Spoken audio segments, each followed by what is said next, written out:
Je rentre de vacances et je vois toutes sortes de news qui sont plus terribles les unes que les autres. On va en discuter dans cette vidéo.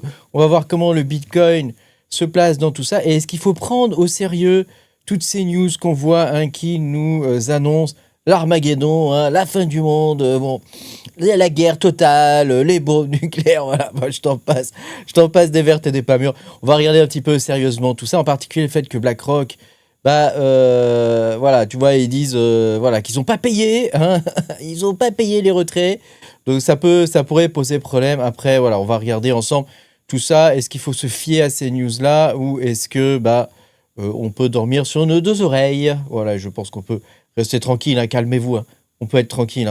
Moi, je rentre de vacances, là, faut pas forcer quand même, les gars. Faut pas forcer, faut y aller tranquille.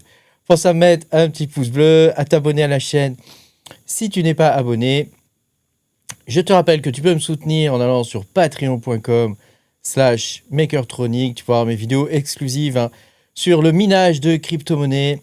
Moi, je suis mineur de crypto-monnaies depuis 2018-2019. J'essaie de trouver des coins avant tout le monde. Ma spécialité, c'est de trouver ça, c'est de trouver des petites cryptos qui ne payent pas forcément de mine, mais parfois qui peuvent rapporter. Donc bon, c'est comme ça, que veux-tu, voilà, je me suis spécialisé là-dedans parce que c'est ce qui m'amuse en vrai, c'est de dénicher toutes sortes de cryptos. J'ai aussi une section qui est pour l'instant assez limitée de recherche alpha au niveau des coins, parce que moi je cherche des alphas, mais dans la partie minage, mais voilà, je tombe aussi sur toutes sortes d'alphas que je partage aussi sur mon Discord. Faites vos propres recherches, je vous rappelle que je ne suis pas conseiller financier, et que quand je donne un coin qui peut vous paraître intéressant, voilà, c'est impératif de faire ses propres recherches et de voir si ça correspond à ce que vous souhaitez dans la crypto. Alors, on va pouvoir commencer. Il y a en ce moment une crise de liquidité. Je reviens de vacances, les gars, donc tranquille. Une crise de liquidité croissante dans le secteur du shadow banking. Donc, le shadow banking, c'est le crédit privé. Et c'est amplifié, évidemment, par un contexte géopolitique explosif au Moyen-Orient. Bon, on va voir ça ensemble dans cette vidéo. Voilà, on a toutes sortes de signaux macro qui sont assez inquiétants. Voilà. Donc, alors, je te montre un petit peu. Il y a l'événement déclencheur. C'est évidemment BlackRock qui limite les retraits au niveau de son fonds phare de crédit privé HPS. Donc, tu vois, regarde, il y a toutes sortes de trucs où ils exposent en gros le problème. Donc, c'est la panique, d'après tous ces posts-là. C'est la panique dans les crédits privés. Vous pouvez vous abonner à ce coin-là, à Altcoin France, c'est pas mal, sur Twitter. Vous pouvez vous abonner à mon compte aussi sur Twitter. De temps en temps, je balance des news intéressantes. Ça m'arrive parfois. Les investisseurs de ces fonds-là, ils ont demandé le retrait d'environ 1,2 milliard. Or, il apparaît que... donc 1,2 milliard, c'est pour le trimestre. Or, il apparaît que, en fait, seulement 620 millions de dollars ont été versés, le reste est bloqué. Alors, c'est pas un cas isolé, puisqu'il y a une autre entreprise qui s'appelle Blackstone, BlackRock, Blackstone, ils ont vu le film 2001, l'Odyssée de l'espace avant de créer leurs entreprises. Parce que toutes ces boîtes-là, franchement, c'est tous des cailloux noirs, quoi. Nous, en France, on va l'appeler cailloux noirs. Donc, c'est pas un cas isolé, puisque Blackstone, lui aussi, a vu ses demandes records de retrait, donc qui s'élèvent à peu près 7,9%. Je crois que pour BlackRock, c'est de l'ordre de 9,3%, quelque chose comme ça, de mémoire. Et donc, ils ont dû carrément injecter 400 millions de dollars de leur propre fonds, Blackstone, pour relever le plafond et permettre donc de payer les retraits, quoi. Une autre entreprise du même genre qui s'appelle Blue Owl, la chouette bleue. Quel drôle de nom, quand même, toutes ces boîtes-là. La chouette bleue, elle a purement et simplement remplacé les retraits par des reconnaissances de dette. Lol. J'ai envie de te dire lol. Imagine, tu vas retirer 2000 balles à ta banque et puis on te dit je vous fais une petite reconnaissance de dette parce que là, tout de suite, là, je peux pas, quoi. Alors évidemment, c'est un problème qui est structurel parce que quand tout le monde veut sortir en même temps dans ce genre de boîte, c'est pas possible. Normalement, elles sont réglementées. Je crois que BlackRock, la règle, c'est 5% de retrait maximum, il me semble, sur le trimestre. Voilà, ça doit être quelque chose comme ça. Donc, c'est un peu du FUD, ce qu'on entend et ce qu'on voit. Voilà, c'est un peu du FUD, je pense. Comme tu vois, ils le disent ici. Ah non, ça, c'est l'effet sur la... C'est l'effet sur la... Regarde, l'effet 5% sur l'action BlackRock. Regarde. Tatatin, la méga chute de BlackRock, attention. Hein, bon, évidemment, tout ça, c'est passager. Donc, je disais, c'est 5% normalement maximum sur le trimestre, réglementairement au niveau des retraits. Hein, donc, c'est normal que ce soit bloqué. C'est quelque chose que les investisseurs savent hein, quand ils rentrent dans ce genre d'entreprise. La règle, elle est simple. Hein, quand tout le monde veut sortir en même temps, il n'y a pas assez de cash. Hein, c'est pas possible. Hein, voilà, parce que les fonds sont bloqués ailleurs. À côté de ça, hein, je te partage le post de Métamorphose 47, hein, que j'aime bien sa chaîne. Je regarde souvent ses vidéos.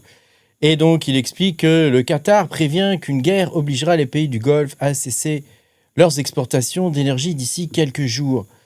Bon, y a un contexte géopolitique actuellement et énergétique qui empire un petit peu toutes les news qu'on peut voir passer en ce moment, qui sont déjà pas terribles. Hein. Effectivement, la guerre ouverte hein, entre les États-Unis et l'Iran, les États-Unis et puis ses alliés, hein, et puis l'Iran, ça pourrait provoquer effectivement, si la guerre devait se poursuivre, hein, ça pourrait provoquer une augmentation assez forte hein, du pétrole. Hein. Actuellement, il approche quand même les 92 dollars. Hein. Il a fait un petit pic hier à 92 dollars, hein, alors que bon, il était tranquillement aux environs de 70 dollars. Hein. Enfin bon, comme tu peux le voir, hein, ça fait un moment déjà que ça commence à grimper. Hein.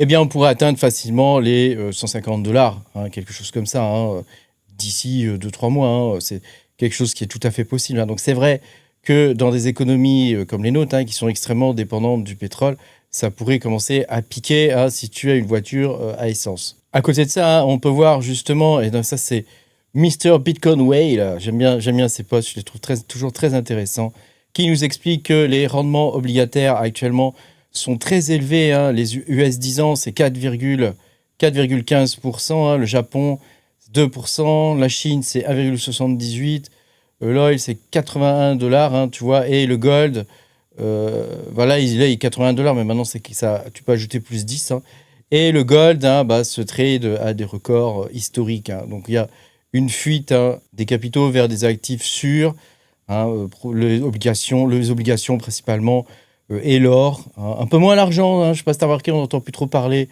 de l'argent. Hein, bon, écoute, hein, c'est comme ça. Hein. Est-ce que le Bitcoin, il en parle de tout ça? Parce que Monsieur Bitcoin, tu te doutes bien qu'il va nous parler du Bitcoin. Hein. D'après Michael Saylor, hein, le prix du Bitcoin, il est maintenu exprès, artificiellement bas. On l'a vu avec l'histoire de Jane Street, là, qui, à 10h ou à 20h, hein, faisait du dump de Bitcoin exprès hein, pour faire baisser le cours. Il devait probablement shorter à côté. Hein. Voilà, c'est quelque chose qui est maintenu artificiellement bas en ce moment, hein, donc voilà, il faut faire attention. Hein, faut faire attention. Tu vois, regarde le baril là d'essence, il est à 100 dollars hein, en Chine hein, déjà. Hein. Alors à court et à moyen terme au niveau de Bitcoin, hein, qu'est-ce qu'on risque hein. On risque un dump violent hein, sur Bitcoin avec et tout le reste d'ailleurs des assets qui sont un petit peu risqués. Hein, voilà, ça risque de descendre assez bas hein, parce que quand les gens paniquent, ils veulent du cash. Hein, ils veulent du cash. Des fois, c'est pour pouvoir payer les marges. Hein, voilà, ça peut être la peur aussi. Voilà, ça peut être tous des retraits qui peuvent être bloqués. Voilà, ça peut être des choses comme ça. Hein. Et donc, évidemment, Bitcoin, il est concerné évidemment par tout ça. Quoi, hein. Alors, à moyen terme et à long terme, moi, je suis plutôt bullish quand même sur Bitcoin. C'est vrai qu'on a vu au niveau de l'Iran hein, qu'il a joué son rôle d'actif de valeur, hein, parce que d'actif de réserve de valeur. Hein, parce que c'est vrai que tu te dis quand même, à un moment donné... voilà, quand tu peux pas acheter d'or sur place ou des trucs comme ça, comment tu fais hein? Comment tu fais? T'achètes du Bitcoin, quoi. T'achètes du Bitcoin. Donc, Bitcoin, aujourd'hui, il faut le voir comme un hedge au niveau de la perte de confiance dans la finance traditionnelle. Hein. La finance traditionnelle, elle utilise toutes sortes de trucs hein, et d'astuces pour arriver à te niquer la gueule. Hein. Leur but, c'est de faire de l'argent sur ton dos, évidemment. Hein. Bon, c'est un peu le principe des marchés, j'ai envie de dire. Hein. Mais voilà, le Bitcoin, il offre un edge au niveau de tout ça, quoi. Pétrole qui explose, risque de stagflation, etc. Voilà, tu achètes du Bitcoin, tu te dis, même si ça dump demain au niveau de Bitcoin, parce que les cours sont maintenus artificiellement bas, à un moment donné, ils ne pourront pas continuer de maintenir le cours du Bitcoin aussi bas et le cours du Bitcoin va forcément remonter, c'est obligatoire. Hein.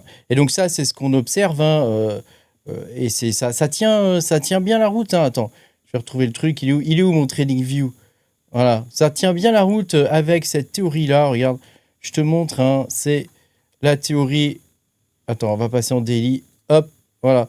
C'est la théorie des vagues d'Elliott, hein, tu vois. Bon, alors là, j'avais dit qu'on allait remonter par ici. Finalement, on remonte un petit peu plus bas. Voilà, bah oui, je suis pas devin, moi, hein. Je peux pas deviner l'avenir, hein. Hein. Donc tu vois, peut-être qu'on pourrait avoir quelque chose comme ça, hein, hein, au niveau des vagues d'Elliott. Hein, ça serait quelque chose qui serait tout à fait possible, avec un prix qui arriverait aux environs de 40, 50 000 dollars, hein, dans ces eaux-là.